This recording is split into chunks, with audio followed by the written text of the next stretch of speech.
ధనుర్మాసం కదా, గోదాదేవి కళ్యాణంతో పద్మావతి కళ్యాణం కూడా కవర్ చేద్దాం అనుకుంటున్నాం. ధనుర్మాసం అంటే ధనుర్మాసం నోములు గుర్తొస్తాయి కదూ. వీటికి గోదాదేవి కథకి సంబంధం ఏంటి? అసలు ఈ గోదాదేవి ఎవరు?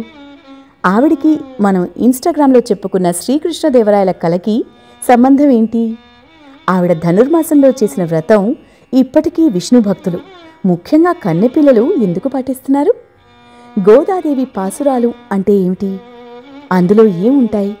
ఇలాంటి విషయాలు చెప్పుకుందాం. నిజానికి భూదేవి గోదాదేవిగా జన్మించిందని అంటారు. ఈవిడే నరకాసురుడి కథలో వరాహస్వామి భార్య, శ్రీకృష్ణుడి ప్రియప్రేయసి. మీకు గుర్తుండే ఉంటుంది. శ్రీకృష్ణదేవరాయుడి కళలో ఆంధ్ర మహావిష్ణువు మాటలే ఆముక్తమాల్యద పుస్తక రచనకి కారణమయ్యాయి కదా.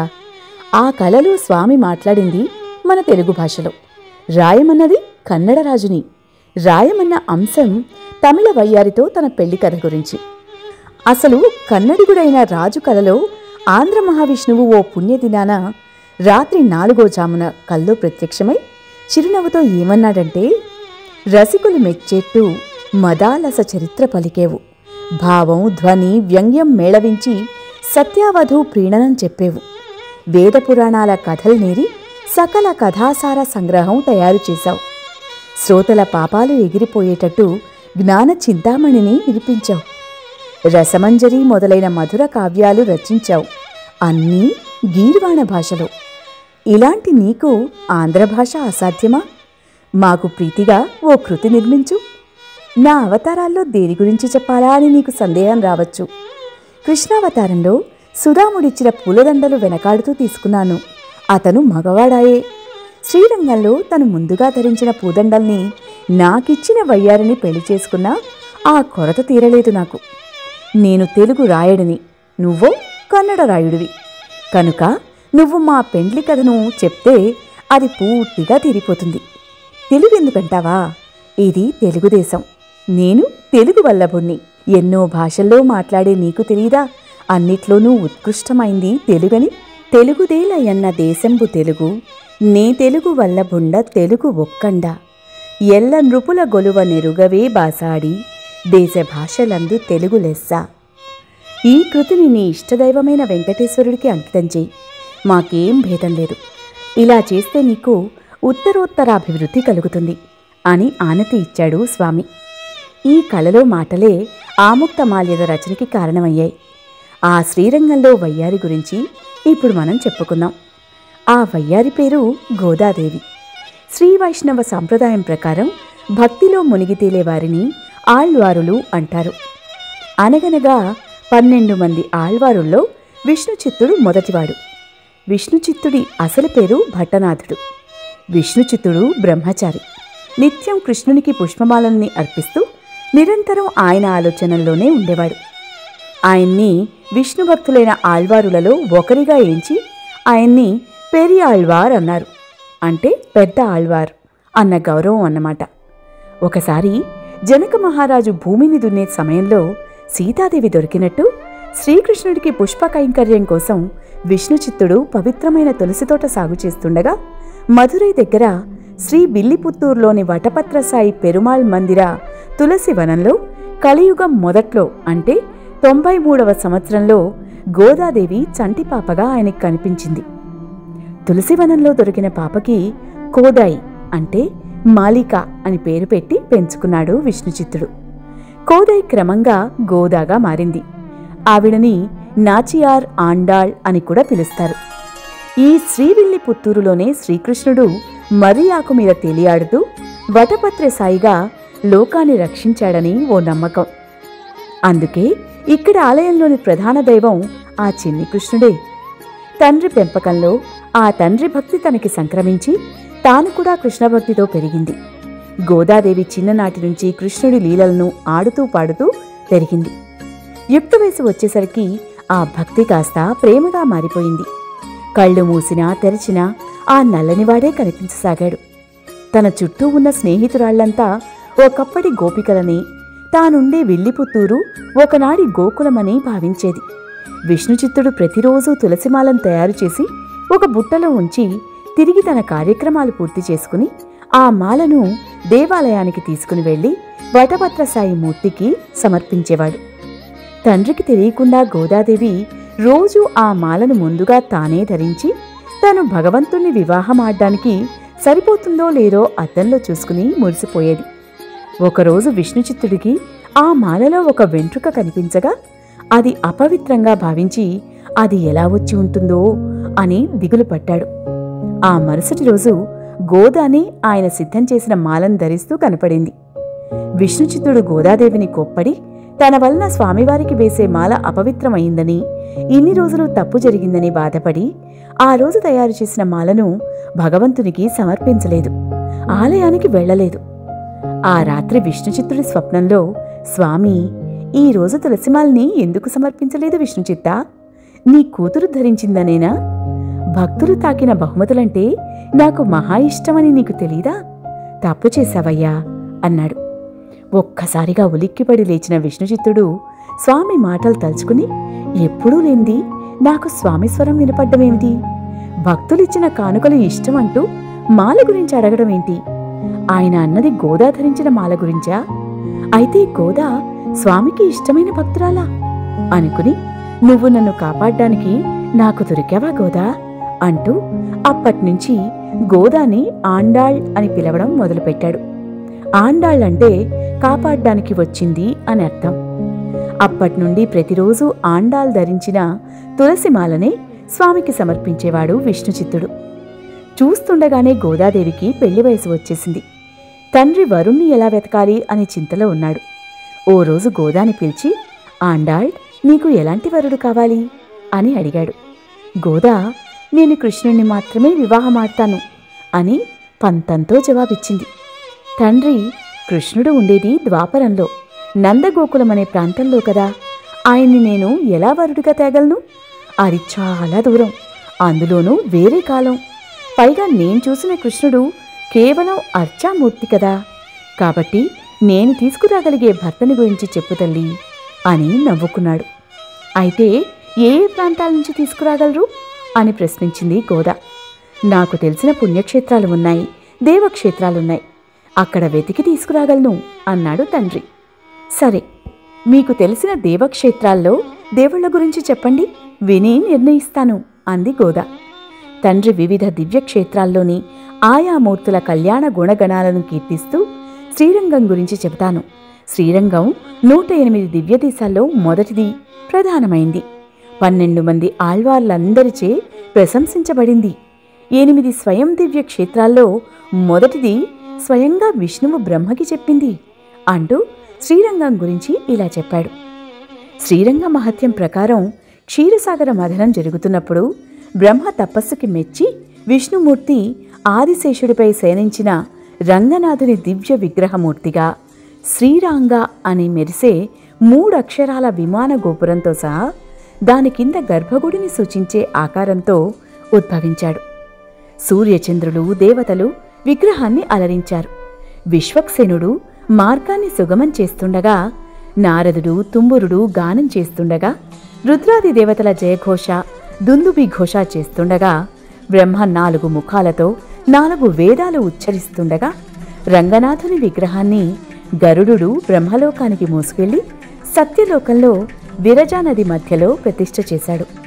విష్ణువు, బ్రహ్మ, నేను స్వయంభూగా శ్రీరంగం, శ్రీముష్ణం, వెంకటాద్రి, సాలిగ్రామం, నైమిశారణ్యం, తోటాద్రి, పుష్కర మరియు బదరికాశ్రమం అనే 8 ప్రదేశాల్లో కనిపిస్తాను. ఆ వరుసలో ఇది మొదటిది. నిత్యం ఆగమశాస్త్రంలో నిర్దేశించిన రీతిలో పూజలు నిర్వహించు అని బ్రహ్మకి చెప్పాడు. కొన్నాళ్లు పూజించాక బ్రహ్మ భగవంతునికి రోజువారీ పూజ చేయడానికి సూర్యుణ్ణి నియమించాడు.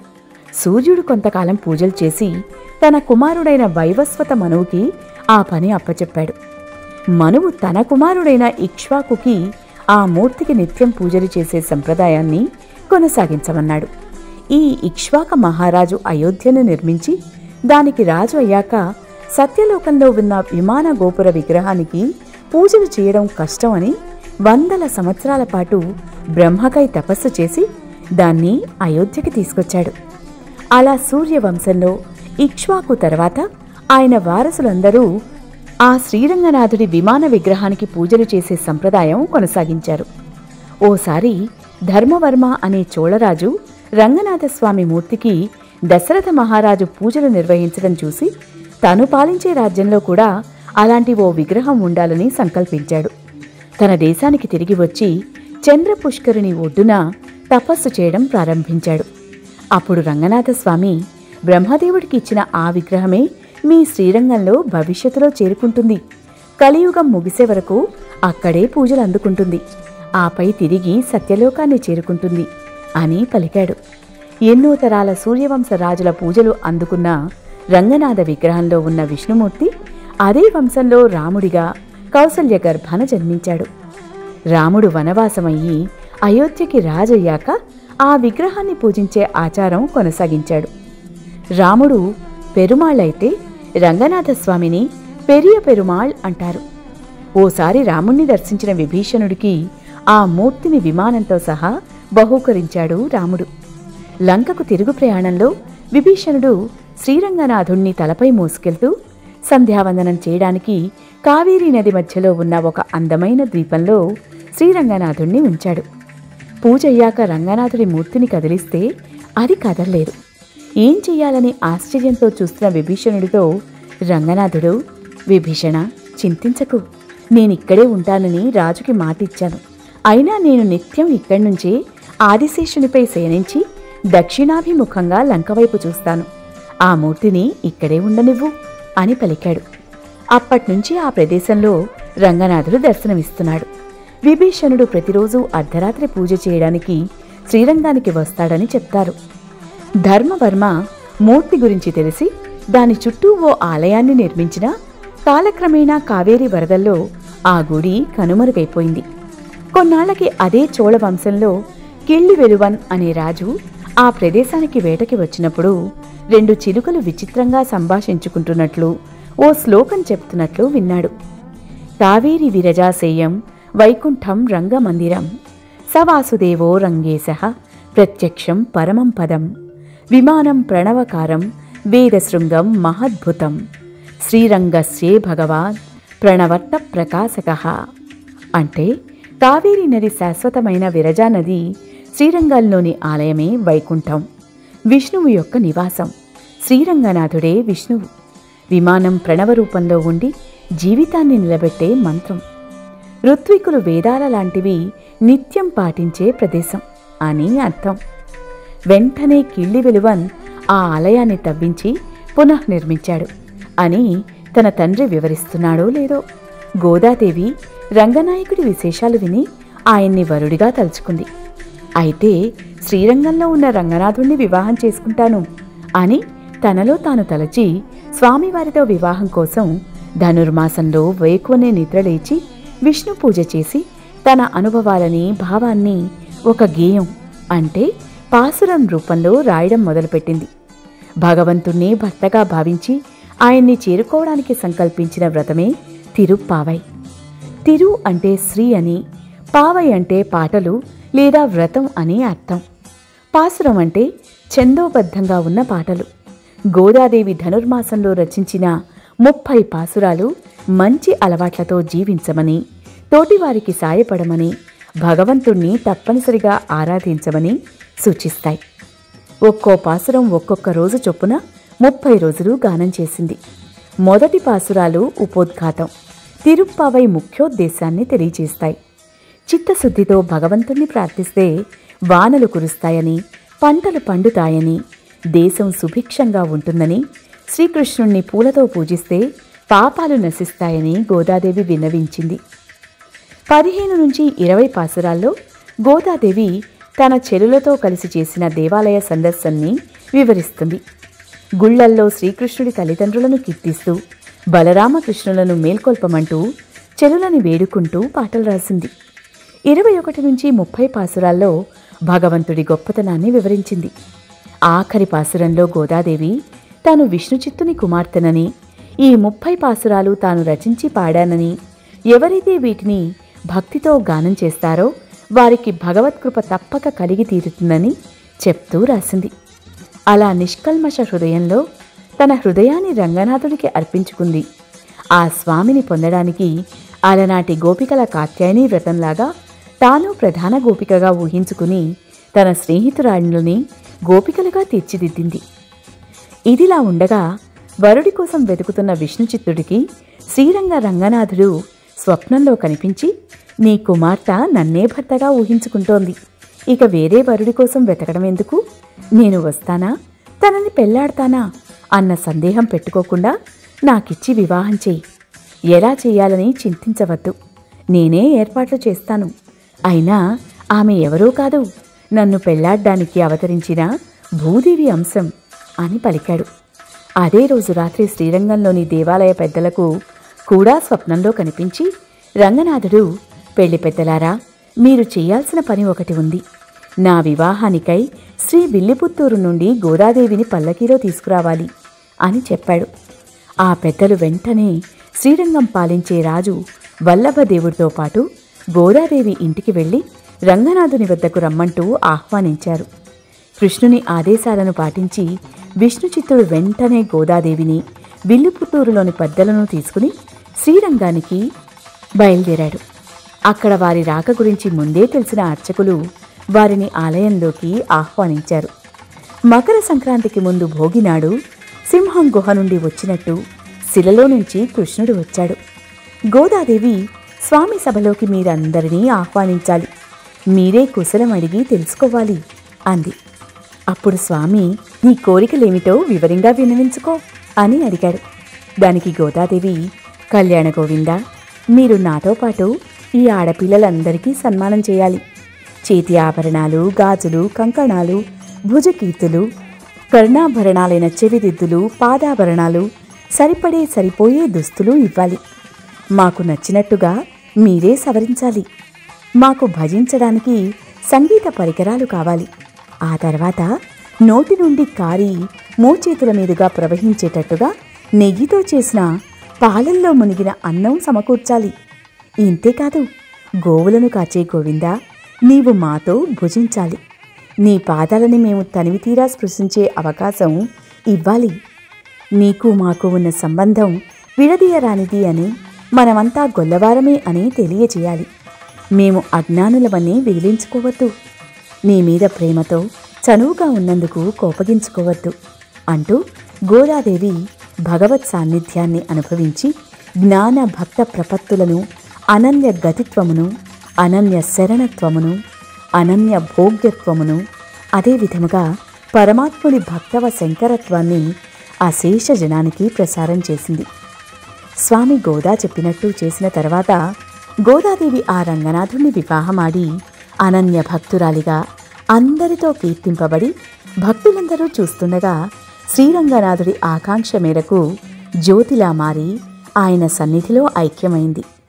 శ్రీకృష్ణ, నాకు తల్లి, తండ్రి, స్నేహితులు, బంధువులు ఒకటేమిటి, అన్నీ నీవే, బంధుత్వాలన్నీ నీతోనే, ఈ జన్మలోనే కాదు అన్ని జన్మల్లోనూ నీ చెలిమే కావాలి, నీ నామమే గానం చెయ్యాలి, నీ మాటలే పలుకుతూ నీ సుందరాకృతిని చూస్తూ నా తనువు, మాట, మనసు అన్నిట్లోనూ నీవే నిండిపోవాలి, అంతిమంగా నీలోనే ఐక్యమవ్వాలి, ఇంతకన్నా నాకు మరీ కోరిక లేదు స్వామి అని పరిపూర్ణమైన ఆర్ద్రత నిండిన మనసుతో శ్రీకృష్ణ పరమాత్మను అర్చించిన మధుర భక్తిమూర్తి గోదాదేవి. శ్రీరంగనాథుణ్ణి వలచి ఆయన్ని చేరడానికి నవవిధ భక్తి మార్గాల్లో గాన మార్గాన్ని ఎంచుకుని తాను తరించడంతో పాటు మనల్నందర్నీ తరింపజేస్తున్న చరితార్థురాలు గోదాదేవి. పవిత్ర మార్గశిర మాసంలో తిరుప్పావై పాసురాలను రచించి గానం చేసి శ్రీ కైవల్య పదాన్ని చేరుకుంది. భక్తి పారిజాతాలైన గోదాదేవి పాసురాలకు సాటి అయిన మరో ద్రావిడ ప్రబంధం లేదు. దీన్ని పాటించేందుకు వర్ణభేదం లేదు, కులభేదం లేదు, ఎవరైనా నేర్చుకోవచ్చు, అనుసరించవచ్చు. గోదాదేవి పాసురాల కావ్యం పేరు తిరుప్పావై. ఈ పాసురాలు 12 మంది ఆళ్వారులు పాడిన, రచించిన పాసురాలలో దివ్య ప్రబంధంగా, ద్రవిడ వేదంగా ప్రసిద్ధి పొందాయి. ఆ ఆళ్వారులలో గోదాదేవి ఒక్కతే మహిళ. ద్రవిడ వేదానికి తిరుప్పావై హృదయం లాంటిది. గోదాదేవి అపురూప భక్తి పారవస్యాన్ని శ్రీకృష్ణదేవరాయలు ఆముక్తమాల్యద అనే గ్రంథంగా అందించారు.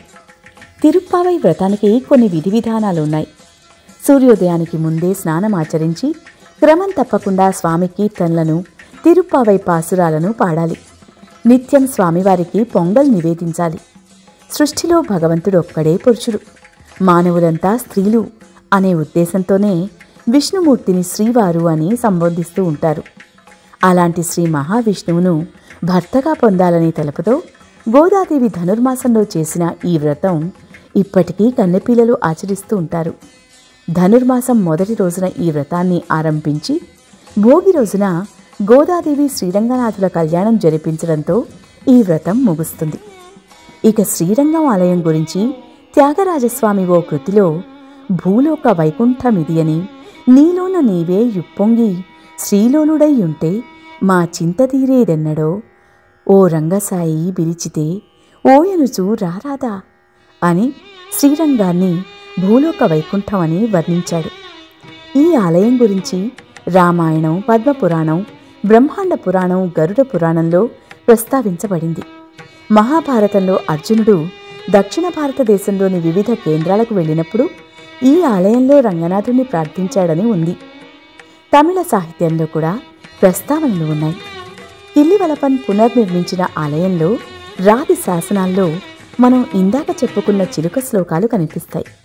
1311లో అల్లావుద్దీన్ ఖిల్జీ ఆధ్వర్యంలో మాలిక్ కాఫూర్ దక్షిణ భారతదేశంపై దండెత్తి శ్రీరంగం స్వాధీనం చేసుకుని సంపదను దోచుకుని పెరుమాళ్ ఉత్సవ విగ్రహాన్ని, ఆలయానికి చెందిన సంపద, నగలు, ఆభరణాలను ఢిల్లీకి తీసుకెళ్లాడు.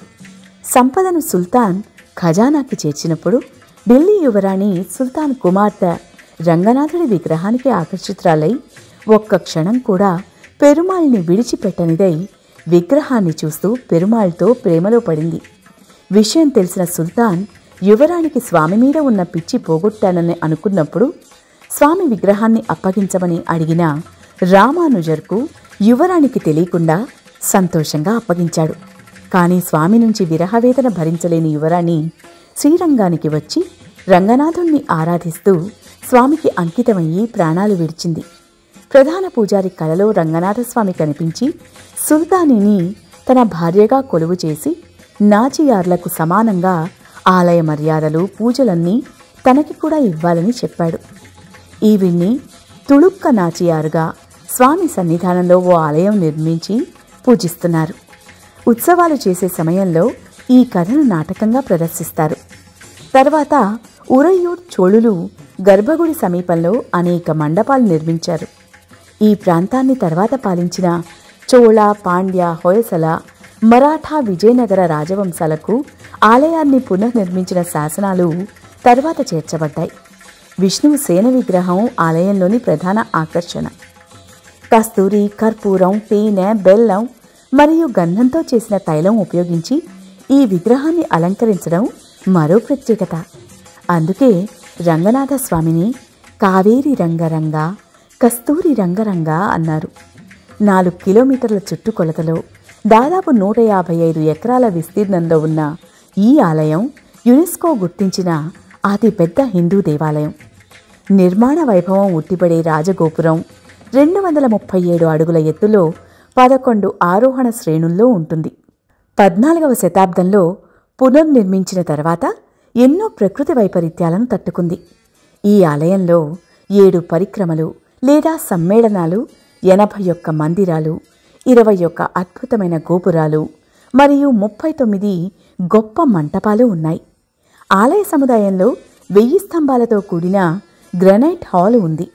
ప్రతి ఏడాది 21 రోజుల వార్షిక ఉత్సవానికి 10 లక్షల కంటే ఎక్కువ మంది సందర్శకులను ఆకర్షిస్తుంది. ఇలా చెప్పుకుంటూ పోతే ఇంకెన్నెన్నో విశేషాలున్నాయి ఈ శ్రీరంగంలో. కాబట్టి ఇక్కడ ముగుస్తూ వచ్చే వారం మనకి నచ్చిన కథని చెప్పుకుందాం. సెలవా మరి.